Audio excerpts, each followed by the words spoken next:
ನಮಸ್ಕಾರ ಎಲ್ಲರಿಗೂ ಆಹಾರ ವಾಹಿನಿ ಯೂಟ್ಯೂಬ್ ಚಾನಲ್ಗೆ ಸ್ವಾಗತ. ತುಂಬ ಕ್ವಿಕ್ಕಾಗಿ ಒಂದೇ ಕುಕ್ಕರಲ್ಲಿ ಈಸಿಯಾಗಿ ಕ್ವಿಕ್ಕಾಗಿ ಮಾಡುವ ನುಗ್ಗೆಕಾಯಿ ಹಾಗೂ ಆಲೂಗಡ್ಡೆ ಸಾಂಬಾರ್ ತುಂಬ ಈಸಿ ಹಾಗೂ ಟೇಸ್ಟಿಯಾಗಿರುತ್ತೆ. ಇದು ಟಿಫಿನಿಗೂ, ಬ್ರೇಕ್ಫಾಸ್ಟಿಗೂ, ಲಂಚ್ ಬಾಕ್ಸಿಗೂ ತುಂಬ ಚೆನ್ನಾಗಿರುತ್ತೆ ಫ್ರೆಂಡ್ಸ್. ಇದಕ್ಕೆ ಏನೇನು ಬೇಕಂತ ನೋಡೋಣ ಬನ್ನಿ. ಎರಡು ನುಗ್ಗೆಕಾಯಿ ತೆಗೆದುಕೊಂಡು ಚೆನ್ನಾಗಿ ತೊಳೆದು ಇದನ್ನು ನಿಮಗೆ ಯಾವ ಸೈಜ್ ಬೇಕೋ ಆ ಸೈಜಲ್ಲಿ ಸಣ್ಣದಾಗಿ ಕಟ್ ಮಾಡ್ಕೊಳ್ಳಿ.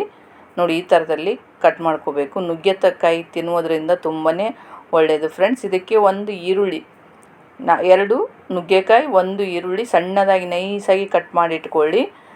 ನೈಸಾಗಿದ್ರೇ ಸಾಂಬಾರಲ್ಲಿ ಚೆನ್ನಾಗಿ ಬೇಯುತ್ತೆ. ಹಾಗೆ 2 ಟೊಮೆಟೊ, ಹುಳಿ ಟೊಮೆಟೊ ಇದ್ದರೂ 2 ತೊಗೊಳ್ಳಿ, ಅಥವಾ ಬೆಂಗಳೂರು ಟೊಮೆಟೊ ಇದ್ದರೂ 2 ತೊಗೊಳ್ಳಿ.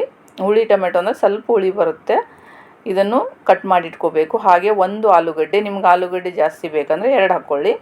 ಇದು ಒಂದು ಸಣ್ಣದು, ಒಂದು ದೊಡ್ಡದಿದೆ, ಒಂದು ದೊಡ್ಡ ಪೀಸ್ ಇದನ್ನು ಹಾಕ್ಕೊಳ್ಳಿ.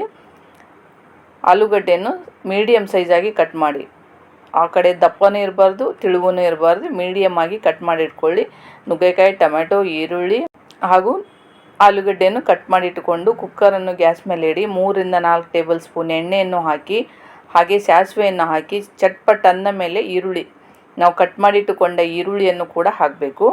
ಇದು ಹಾಕಿ ಗೋಲ್ಡನ್ ಬ್ರೌನ್ ಬರುವ ತನಕ ಫ್ರೈ ಮಾಡಬೇಕು. ಹಾಗೆ 2 ಹಸಿಮೆಣಸಿಕಾಯಿ, 2 ರಿಂದ 3 ಹಸಿಮೆಣಸಿಕಾಯಿ, ಕರಿಬೇವಿನ ಸೊಪ್ಪನ್ನು ಹಾಕಿ, ಇಂಗು 1/4 ಟೇಬಲ್ ಸ್ಪೂನ್ ಇಂಗನ್ನು ಕೂಡ ಹಾಕಿಕೊಳ್ಳಬೇಕು. ಇಂಗು ಹಾಕಿದ್ರೇ ಟೇಸ್ಟ್ ಗಮ್ ಅಂತ ಬರುತ್ತೆ. ಇದು ಚೆನ್ನಾಗಿ ಗೋಲ್ಡನ್ ಬ್ರೌನ್ ಬಂದಮೇಲೆ ಇದಕ್ಕೆ ಕಟ್ ಮಾಡಿಟ್ಟರೆ ಟೊಮೆಟೊ ಕೂಡ ಹಾಕಿ, ಈ ಟೊಮೆಟೊ ಕೂಡ ಎಣ್ಣೆ ಬಿಡುವ ತನಕ ಹಾಗೆ ಫ್ರೈ ಮಾಡ್ತಾ ಇರಿ ಫ್ರೆಂಡ್ಸ್. ಇದು ನುಗ್ಗೆಕಾಯಿ ತುಂಬಾ ಬೆನಿಫಿಟ್ಸ್ ಫ್ರೆಂಡ್ಸ್, ಆರೋಗ್ಯಕ್ಕೆ ತುಂಬಾ ಒಳ್ಳೆಯದು.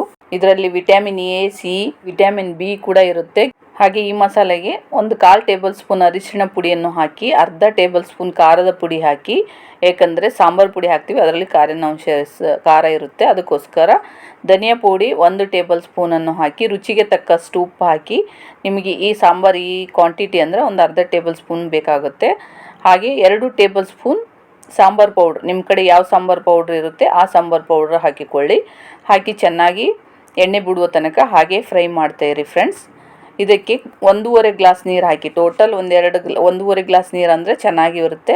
ಸ್ವಲ್ಪ ತಿಕ್ಕಿರುತ್ತೆ, ಸ್ವಲ್ಪ ನೀರಿನ ಥರನೂ ಇರುತ್ತೆ, ತುಂಬ ಚೆನ್ನಾಗಿರುತ್ತೆ ಗ್ರೇವಿ. ನೋಡಿ, ಇದಕ್ಕೆ ಇವಾಗ ಆಲೂಗಡ್ಡೆ ಕೂಡ ಹಾಕಬೇಕು. ಕಟ್ ಮಾಡಿಟ್ಟುಕೊಂಡ ಪೊಟ್ಯಾಟೋವನ್ನು ಹಾಕಿ, ಹಾಗೂ ನುಗ್ಗೆಕಾಯಿಯನ್ನು ಕೂಡ ಹಾಕಿ, ಕಟ್ ಮಾಡಿ ತೊಳೆದಿಟ್ಟುಕೊಂಡ ನುಗ್ಗೆಕಾಯಿ ಕೂಡ ಹಾಕಿ, ಇದು ಕೂಡ ಚೆನ್ನಾಗಿ ಮಿಕ್ಸ್ ಮಾಡಿ.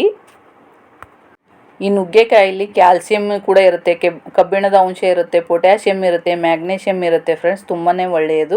ಈ ಗ್ರೇವಿ ಸಾಂಬಾರು ಸ್ವಲ್ಪ ಥಿಕ್ನೆಸ್ ಅನಿಸಿದರೆ ಇನ್ನೊಂದು ಸ್ವಲ್ಪ 1/4 ಕಪ್ ನೀರನ್ನು ಹಾಕಿ ಚೆನ್ನಾಗಿ ಮಿಕ್ಸ್ ಮಾಡಿ ಫ್ರೆಂಡ್ಸ್. ಇದಕ್ಕೆ ಜಾಸ್ತಿ ಏನು ಬೇಕಾಗಲ್ಲ, ಇಷ್ಟೇ ಸಾಮಗ್ರಿಗಳಿದ್ದರೆ ಸಾಂಬಾರು ಒಂದೇ ಒಂದು ಕುಕ್ಕರನ್ನಿಟ್ಟು ಸಾಂಬಾರು ಮಾಡಿದರೆ ತುಂಬ ಸೂಪರಾಗಿ ಬರುತ್ತೆ. ಕೊತ್ತಂಬರಿ ಸೊಪ್ಪನ್ನು ಹಾಕಿ ಚೆನ್ನಾಗಿ ಮಿಕ್ಸ್ ಮಾಡಿ.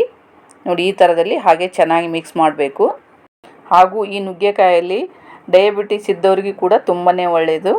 ಇದನ್ನು ಕುಕ್ಕರ್ ಮುಚ್ಚಳವನ್ನು ಮುಚ್ಚಿ ಒಂದೇ ಒಂದು ವಿಸಿಲ್ ಹೊಡಿಸಿ, ಜಾಸ್ತಿ ಏನು ವಿಸಿಲ್ ಹೊಡ್ಸಕ್ಕೆ ಹೋಗಬೇಡಿ, ಯಾಕಂದರೆ ಒಂದೇ ವಿಸಿಲ್ ನುಗ್ಗೆಕಾಯಿ ಆಲೂಗಡ್ಡೆ ಚೆನ್ನಾಗಿ ಬೆಂದು ಬರುತ್ತೆ ಫ್ರೆಂಡ್ಸ್.